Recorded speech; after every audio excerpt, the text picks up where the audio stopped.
كلمة رئيس رابطة عبس العالمية الدكتور عبد الله بن سعد العويمري. بسم الله الرحمن الرحيم.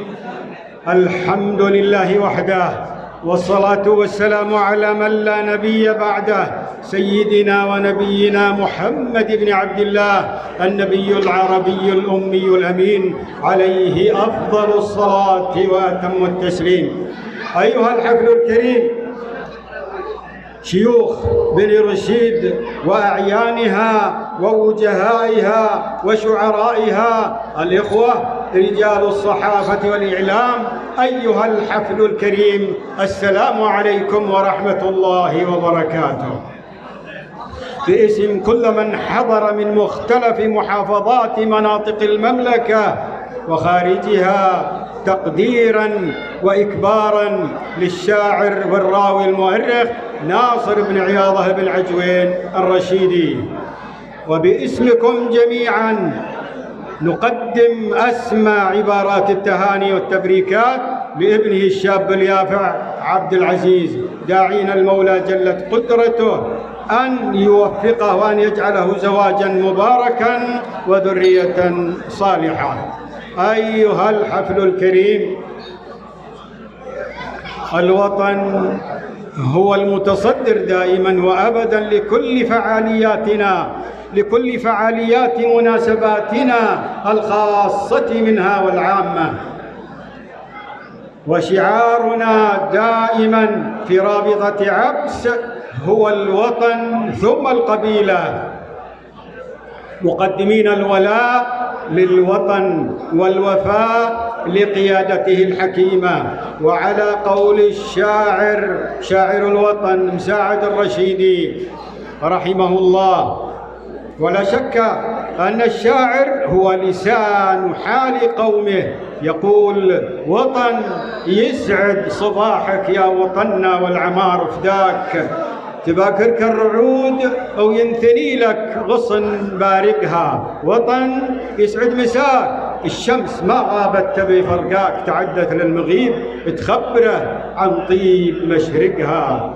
وطننا الغالي مهبط الوحي ومنار الهدى ومهد الرسالة، عليها ومنها السلام ابتدى، وفي أرجائها عم الأمن والأمان والرخاء ورغد العيش في ظل قيادة حكيمة، قيادة خادم الحرمين الشريفين وولي عهده الأمين. أيها الحفل الكريم، لقد تعلمنا من تاريخنا الذي صنعه أسلافنا أن حب الوطن والحفاظ عليه والذود عن حياضه هو الواجب الذي لن نحيد عنه ما حيينا. نستمد ذلك من الأجداد الذين رووا أرض الوطن بدمائهم الزكية على مدى التاريخ في مختلف حقبه الزمنية، ورفاتهم في ثراه بقيت شواهد للتاريخ وستبقى ما بقي الدهر، تجسيداً لمفهوم المواطنة الحقة، وتجسيداً لملاحم الوفاء والولاء للوطن الذي اختاره الله سبحانه وتعالى مهبطاً للوحي ومنبعاً للرسالة وإشعاعاً لنور الإسلام. وعلى ثراه أبجديات حضارات سادت ثم بادت، نقشت آثارها على صفحات التاريخ نقشاً غائراً على شواهق جبالها قلاعاً وحصوناً، وبقيت شاهدة للتاريخ. وها هي اليوم قد عادت بسواعد أبنائها وبقيادتها الحكيمة تواكب أرقى حضارات دول العالم المتقدم في شتى المجالات.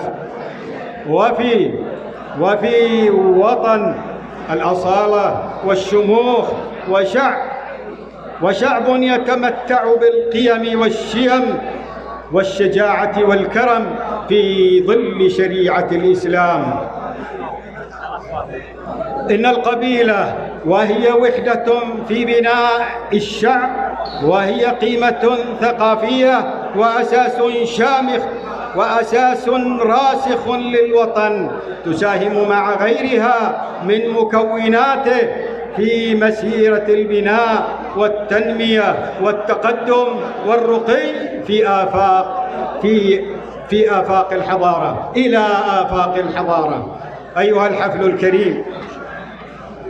الحفل الكريم، حينما نعتد بتاريخنا المشرف كجزء من تاريخ أمتنا العربية في مهد العروبة والإسلام في قلب جزيرة العرب المملكة العربية السعودية، فليس من أجل التفاخر والعياذ بالله، وإنما من أجل ترسيخ مفهوم المواطنة الحقة في نفوس أبنائنا وفلذات أكبادنا، أطفال اليوم ورجال الغد، لأنهم أمل الأمة ومستقبلها،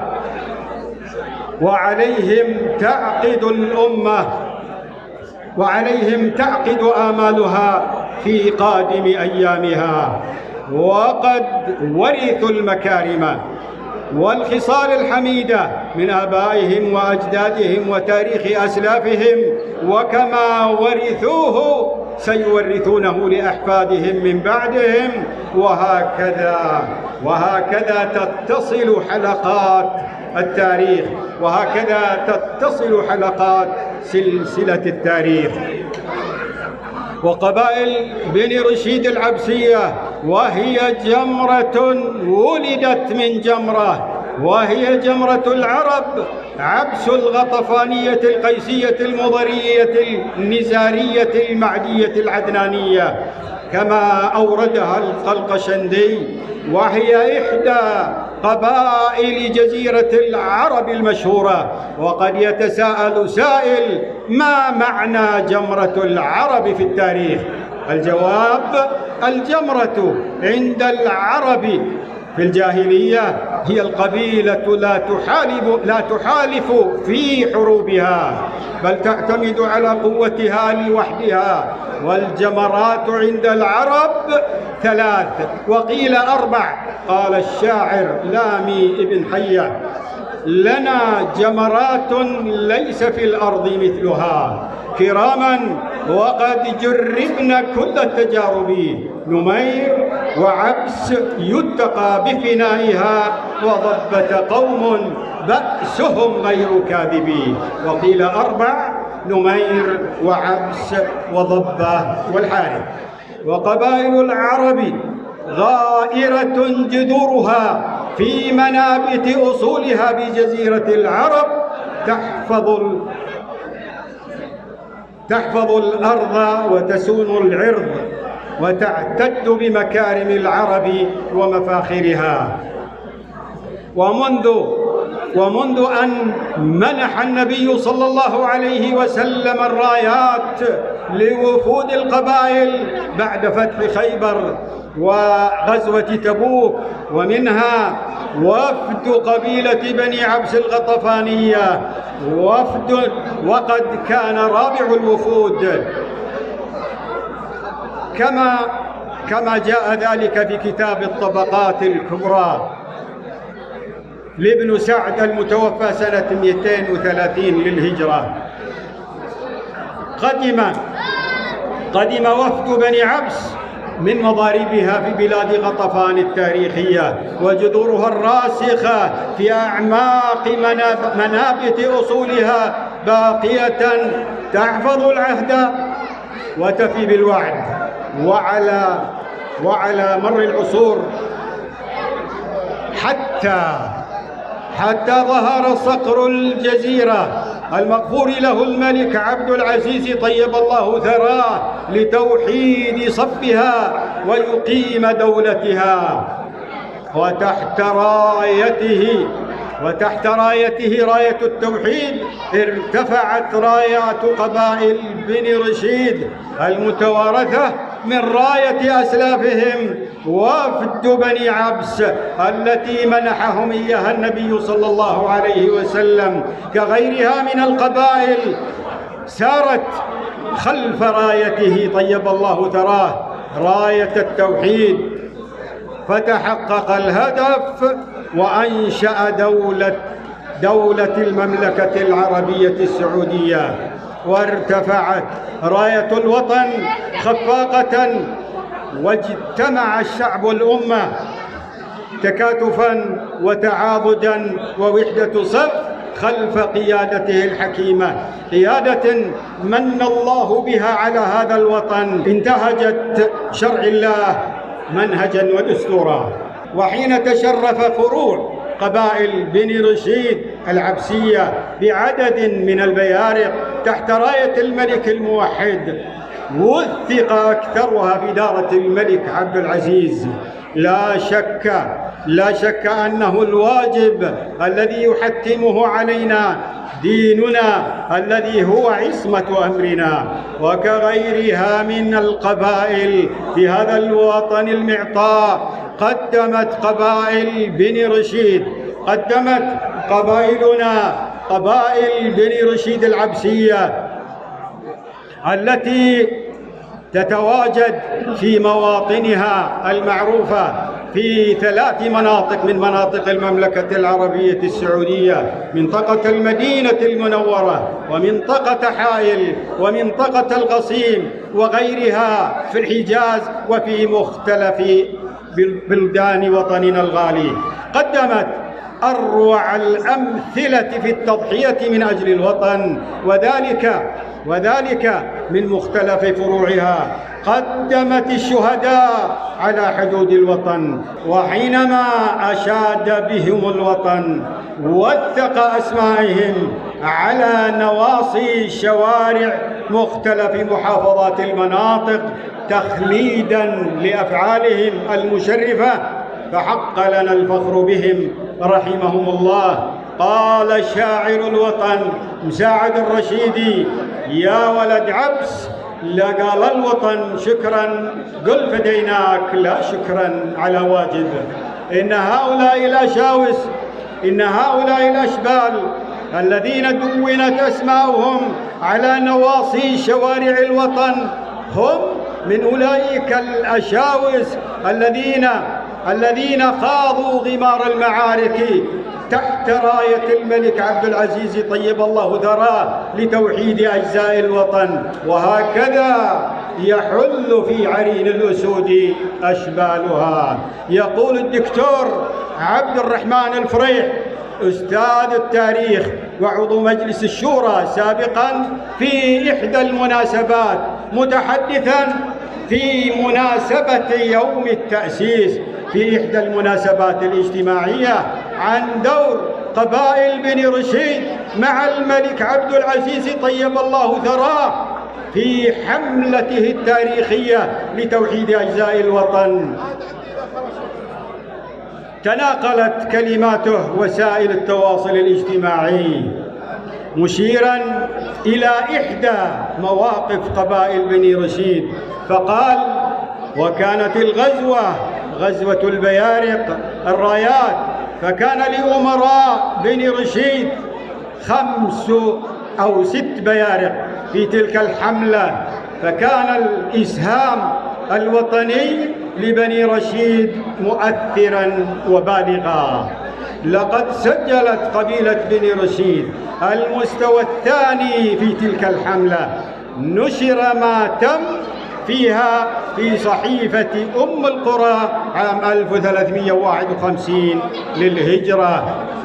وأردف المؤرخ الفريح قائلا: لبني رشيد، فبني رشيد أهل حضور وعدد، وأهل تاريخ وولاء. وقال أيضا: نسوق هذا مثالا لنقف على هذه المفاخر من مفاخر التاريخ، وأبناؤنا يتعلمون هذا التاريخ ويذكرون مآثر أجدادهم.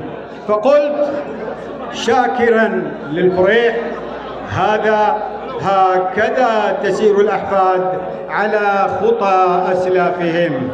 وها هم اليوم يقدمون المهج والأرواح شهداء من أجل الوطن والذود عن حياضه. وكما قلنا سابقا نشاهد أسماء هؤلاء الشهداء، شهداء الوطن من أبنائنا، وقد سميت بأسمائهم شوارع في مختلف مدن المناطق والمحافظات تخليدا لمواقفهم المشرفة، حبا وولاء ووفاء للوطن، سيرا على نهج آبائهم وأسلافهم، لأنها المواطنة، والمواطنة هي الأمانة، وهي الإحساس المرهف بأداء الواجب، وهي التضحية من أجل الدين والوطن. إن كل فئات المجتمع مسؤولة عن توثيق عوامل التماسك والترابط، وهو عهد على المواطن تجاه الوطن. من منطلق تعاليم ديننا الإسلامي نسأل الله سبحانه وتعالى أن يديم علينا في هذا الوطن المعطاء نعمة الأمن والأمان ورغد العيش في ظل قيادة خادم الحرمين الشريفين الملك سلمان بن عبد العزيز وولي عهده الأمين صاحب السمو الملكي الأمير محمد بن سلمان بن عبد العزيز وحكومته الرشيدة. وباسم أهالي منطقة حائل نتقدم بوافر الشكر والتقدير لأمير منطقة حائل المحبوب صاحب السمو الملكي الأمير عبد العزيز بن سعد بن عبد العزيز آل سعود، وسمو نائبه صاحب السمو الملكي الأمير فيصل بن فهد بن مقرن بن عبد العزيز آل سعود، على ما يبذلونه من جهود تجاه المنطقة، من جهود جبارة تحققت ولله الحمد في شتى المجالات. دمتم بخير، ونكرر التهاني والتبريكات، والله يرعاكم، والسلام عليكم ورحمة الله وبركاته.